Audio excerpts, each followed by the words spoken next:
Chodesh Tov to everyone. Also, it's Chodesh Adar. Right? We know Adar is a very happy month. It's the month of Purim. We know it's the month of There's a saying, right? We know Mishenichnas Adar Marben B'Simcha, that it's a very joyful month, and it's a month full of being happy and great stuff. And just 2 weeks we have Purim, so tonight we're going to learn something on Purim. A very interesting story, actually, that happened many years ago. And we're going to discuss that and talk about something that happened on Purim. Right, so I'm sure most of us, we all know the story of Purim, how, Haman wanted to kill all the Jews, and like the story goes, someone bad tried to wipe us out. He lost and we won, so we celebrate and we eat, right? And that's what happened.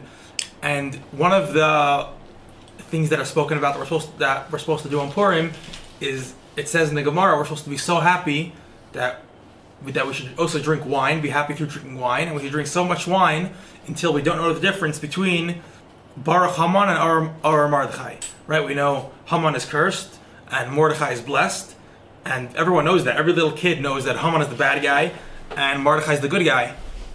But the Gemara says you should drink so much until you don't know the difference. What does that mean? So there's many explanations on what that means. Does it mean physically through drinking? Isn't there other issues with that? Or and it's discussed in Shulchan Aruch and many different big rabbis discuss it. If it means physically by drinking wine, or some people say it may mean to go to sleep. When you're sleeping, you don't know the difference.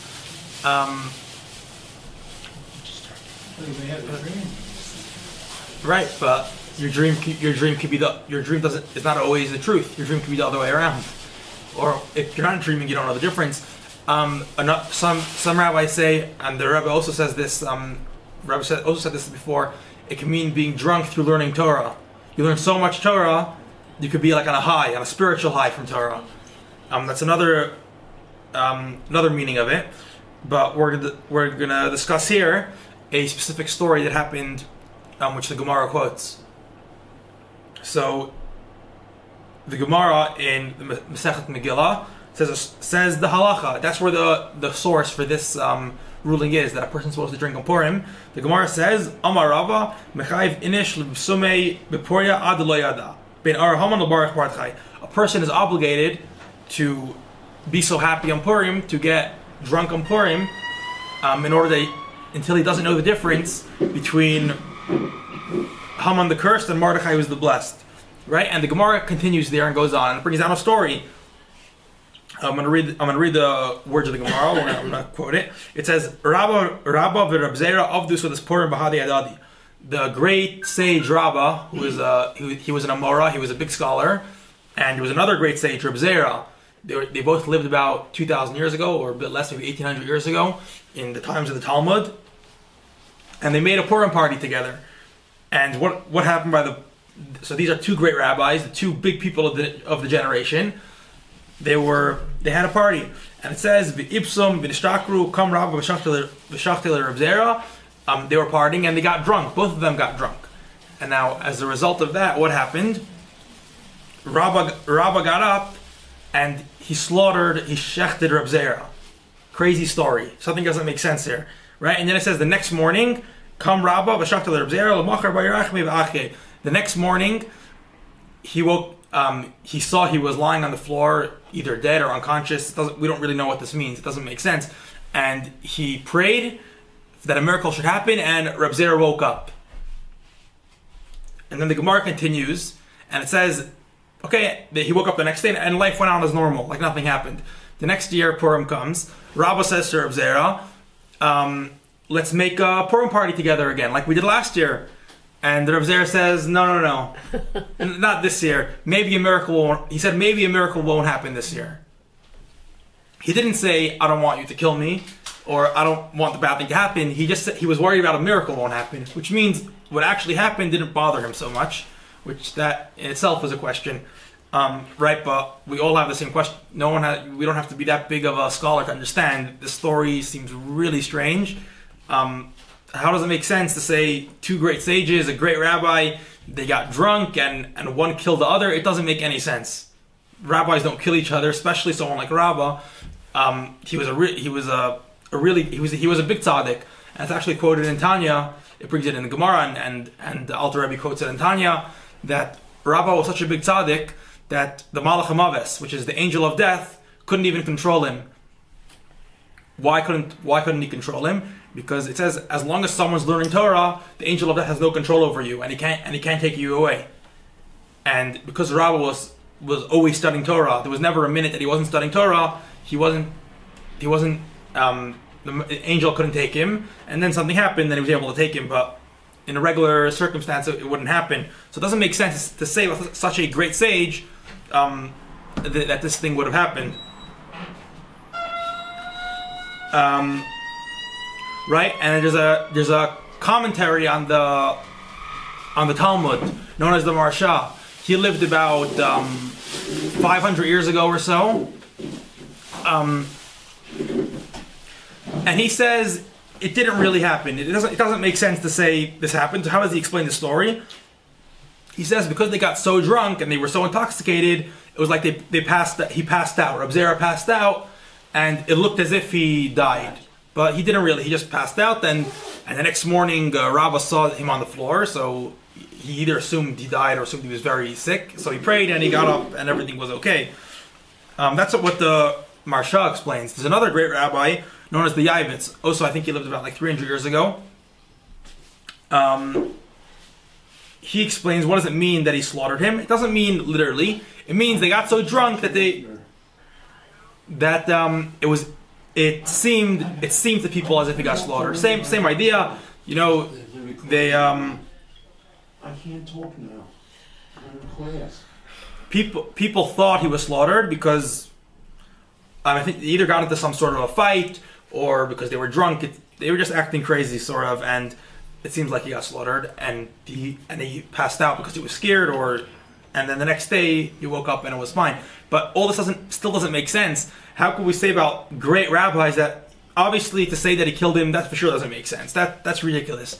But even to say like they were playing around or whatever it was, they got very drunk. The whole thing is very strange. Rabbis don't get crazy drunk. Rabbis don't play around.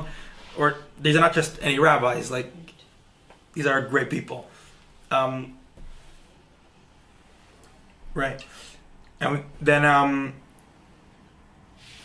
also we know there's the spirits upon high. We know there's different mazalos. I think it's the zodiac, different right symbols at different times. People are connected to different things based on when they were born. And it says about Rabbah, he was born on the time when it's the time of when it's the mazel of Maidim, which means Mars, which is red, which shows on blood. Some people want to explain he was like a bloody guy, but it still doesn't make sense. Not many people are born in that time. It doesn't mean they're going to be murderers. It doesn't mean they're going to be bad people. It could come out in something else, and everyone has still the free choice. It doesn't make sense to say that.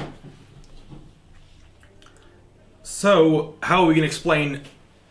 So we're left with a very strong question. There's a few specific questions in the story, but the main question is, right, how does this entire story make sense? How does it flow? Right, as we were saying. And the reason why the other answers are also not so good, because we can't say it's like some people want to say it's not a real story, it's only a mashal, it's talking about something spiritual, it's not a real thing that we understand. As we know, there's many stories in the Gemara that are all that never actually happened. It's just giving a mashal, so it's saying an example or a spiritual thing that never actually happened. Like there's a story there's many stories in the Gemara. For example, there's a story that there was this massive frog, the size of 60 cities. It jumped out of the water and ate 60 cities, and then 60 cities for the next 60 years were able to eat the frog. The story never happened. It's just like it's a symbol for something, right? So some people want to say that this story also here, when these two rabbis getting drunk, it's a symbol, but it doesn't make sense. Why? For two reasons. Because we're actually learning halacha from here. The Gemara says a person is obligated to get drunk, And then the Gemara says, as a proof to this, we see two rabbis getting drunk on Purim. And then what happened. But if you're bringing a proof for an obligation, you can't bring a proof from something that never happened. It has to be something that really happened. So how are we going to, again, back to our original question, how are we going to explain the story?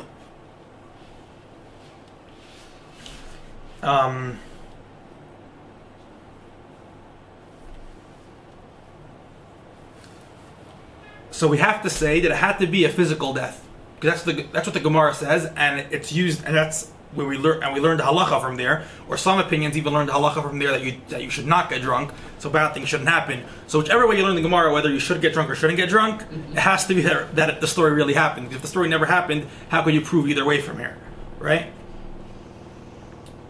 So we're going to explain this by first prefacing a different story that happened in Torah. It's actually, I guess, coming up in maybe in another month or so. It's going to be in the Parsha about Nadav and Avihu.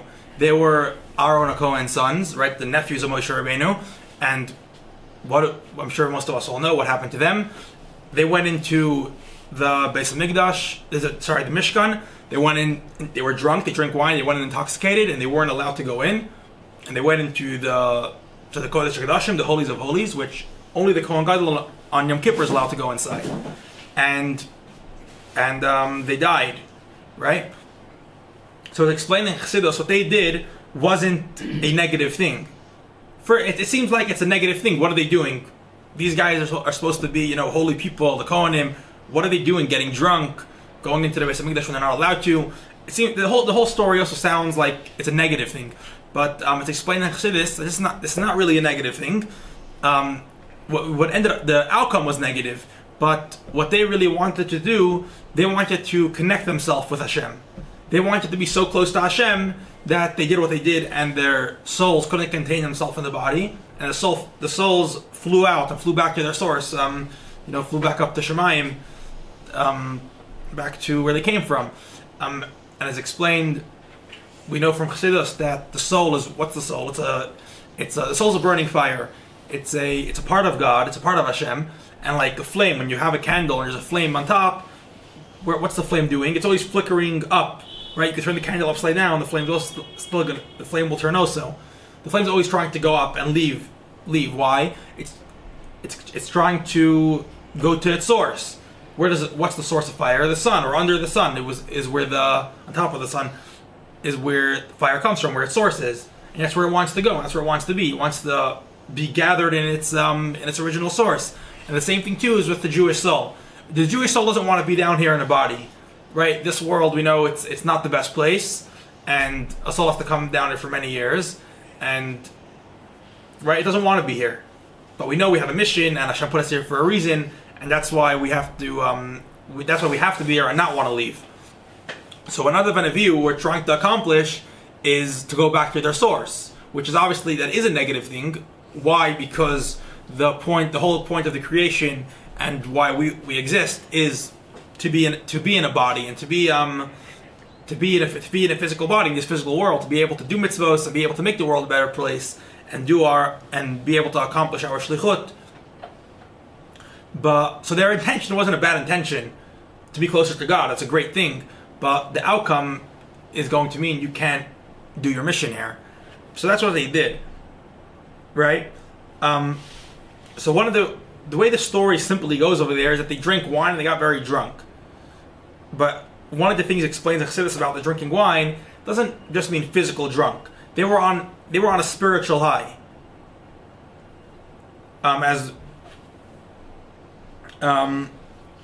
We know there's a saying, when wine goes in, the secrets come out. Right? You want to get something out of someone's very good at keeping secrets, all of a sudden they get drunk, it's not the same thing necessarily, right? So the same thing too in spiritual matters and in Torah. Yet there's the simple meaning of Torah, and there's the secrets of Torah, there's the Sod, and many different levels. So sometimes very holy people, when they want to be able to understand a certain level of Torah, they have to kind of let go of themselves. Being in a regular physical body, or they were still in a physical body by getting drunk, but to be on a certain high level, you can't, be in your regular state of mind. So sometimes, a little bit of wine could help. So it says in the story of Nadav and Avihu, their drunkenness wasn't, they did drink wine physically, but it wasn't, they weren't just getting drunk. When it says they were drunk, they were on a physical drunk. They were now able to understand certain very high spiritual secrets of Torah, and that led them to wanting to leave, for their souls to leave the body, and that caused the bad thing to happen after, of them dying. So we're going to try to connect now this to the story that we just said from the Gemara of Rabbah and Reb Zera. This that we're saying they got very drunk doesn't just mean they got physically drunk. It also means they got physically drunk, but it's not just about the drinking. They also got spiritually drunk through reaching a certain level of Torah understanding, which they were not able to understand when they were sober. And when that happened, that opened up their minds and led to many different things to happen then. And that caused the passing away temporarily of Reb Zera, as we're going to explain in a second. Also, we know there's a story of we say it's also brought down in the Gemara of Arba Nichnasu Lapardes. There were 4 great sages that went into paradise, that went into Gan Eden, but alive in this world. They went up to Gan Eden, and they came out and they saw secrets of Torah. They saw very spiritual secret things, and they came out. And what happened to all 4 of them? So one of them was Rabbi Akiva. Rabbi Akiva went in and came out, and he was untouched. He was okay. He says he was Yatsa b'Shalom v'Nichnas b'Shalom v'Yatsa b'Shalom. He went in peace and he came out in peace. But the other 3 rabbis, sages that went in there, bad things happened to them. They weren't either worthy or on the level to see such things. And we know one of them passed away after. One of them dropped Judaism, even though he was a great rabbi, he was a great sage, but he left. He couldn't handle certain things. Certain things didn't make sense, or certain things, secret things happened there that we can't explain. And the other one, I think, also something crazy happened to him. I think he went crazy or something. But not everyone could handle, not everyone is on the level to handle different secrets of Torah. So we're going to say, this is what happened. So that's really what happened, number one, to Nadav and Avihu. We're getting back to them for a second. This that they went into Kodesh HaKodashim and they died, that's really what happened to them. It wasn't that they just were just acting upon a bad thing, and they wanted to bring Ketores and the Kodesh HaKodashim when they weren't allowed to. That wasn't just the point. They reached a certain level there where they couldn't handle themselves anymore, a certain secret level of Torah, and their souls flew out of their body. And the same thing is true, we say, is what happened in this story of Rabbah and Reb Zera. So what happened? They were at a Purim party. At the Purim party, it's not any regular Purim party. They're 2 great sages, 2 big rabbis. And they're obviously exchanging words of Torah. One has their words to say, the other one has their word, and they're exchanging words back and forth. And obviously they're eating and drinking. And they drink a lot, as the halacha is you're supposed to do in Purim. You're supposed to drink a lot. And as a result of that, they were able to reach a much higher level of Torah, which they wouldn't be able to reach if they weren't intoxicated. And they were able to open up levels of their. It says there's certain koach haseichel you only have after you drink wine. Certain how would you say it? I guess like certain tools that your brain has that can only access when you're drunk. And they were able to tap into those, which led to great secrets of Torah being revealed. And these are things in Torah that they would never say or never understand, or never be able to comprehend when they're sober. And they were exchanging those words also. Now Rabbah was a great guy, and as a result of the Torah he was saying, Reb Zera couldn't handle it anymore, and his soul got so inspired and so uplifted, and just wanted, because it was getting so inspired by the words of Torah and so inspired by the godliness, it wanted to be a part of God. It wanted to go back up to its source and be a part of God. So, and that's what happened to him.